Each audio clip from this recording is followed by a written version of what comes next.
What makes the trailer hit as hard as it does is how fast it establishes Lucky as someone shaped by danger long before the story even begins. The voiceover about her father teaching her how to survive in the life she was born into is a smart way to frame the whole series, because it tells me this is not a story about an ordinary woman dragged into chaos against her will. This is a story about somebody who already knows the rules of chaos and is now being forced to use them again. That difference matters. It changes the energy of the character completely. Lucky is not just panicking because everything around her is collapsing. She is panicking because she understands exactly how bad it can get, and because she knows what kind of version of herself she may have to become in order to stay alive. That is where the trailer starts getting really interesting. Because once the series positions Lucky as someone with survival instincts built into her from childhood, every scene starts carrying more tension. When she is running through the casino, dodging FBI pressure, or trying to figure out where Carrie went and what happened to the money. The suspense is not coming only from the question of whether she escapes. It is coming from the question of how much of her past she has to unlock to do it. That is always stronger drama. A good thriller asks whether the protagonist can survive the external threat. A better one asks what survival will cost internally. This trailer makes Lucky feel like that second kind of story, and Anya Taylor Joy looks absolutely locked in. That should not surprise anyone at this point. She has become one of those performers who can make intelligence, fragility, fear, calculation, and unpredictability all exist in the same frame without any of it feeling forced. What I like most here is that the trailer does not try to sell Lucky as some untouchable mastermind who is always 3 steps ahead. It lets her look scared. It lets her look cornered. It lets her look furious. But underneath all of that, you can still feel the machine returning. You can feel that she is constantly calculating, constantly adjusting, constantly looking for the path through the danger. That combination of vulnerability and the control is exactly why Taylor Joy works so well in thrillers. She does not play fear as weakness. She plays it as active information.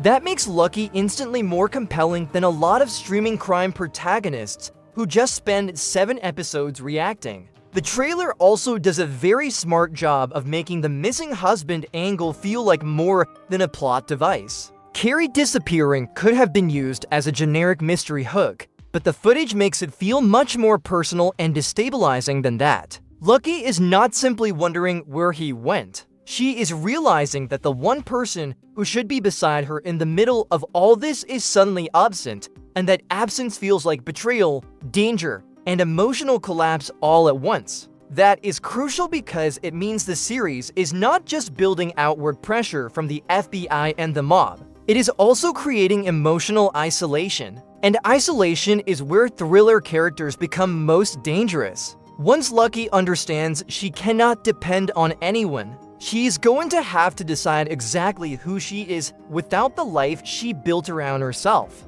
Then Timothy Olyphant enters the equation, and the whole thing immediately feels even stronger. Olyphant is one of those actors who can make threat feel casual, which is almost always more unsettling than overt rage. Even when the trailer is only sketching out John's influence over Lucky's life, you can feel how deeply he is wired into her survival instincts. He is not just backstory, he is architecture. If he really is the person who taught her how to live in a world built on risk, then his presence hangs over the whole series, whether he is helping, haunting, or complicating her every move. That gives Lucky a much richer family dimension than a standard chase thriller usually has. This is not only about escaping the law or the underworld. It is also about inherited damage, inherited skill, and the ugly ways family can train you to survive in systems that were already broken before you were old enough to name them. Annette Bening's Priscilla Matheson helps sharpen that danger from another angle.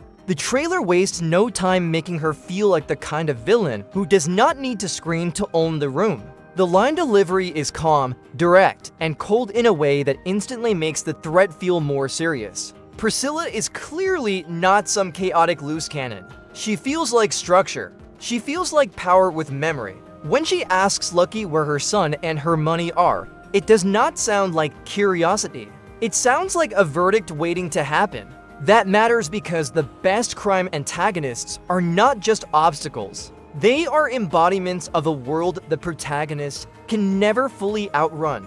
Priscilla seems built exactly like that. What really sells me, though, is the way the trailer balances motion with emotional stakes. There are chases, near escapes, trucks, casinos, agents, guns, missing cash, and everything else you want from a series like this. But underneath all of that, the footage keeps circling the same deeper idea. Lucky is exhausted by running. When she finally says she is tired of running from you, from everyone, it lands because the trailer has already shown us that the series is not about one immediate problem. It is about a life pattern. She has been running from law, crime, family, history, expectation, and maybe even from herself. The action works because it seems attached to that emotional truth instead of replacing it. That is why Lucky feels like more than just another streaming thriller built around a best-selling book. The source material gives the show a strong spine, but what the trailer is really selling is tone.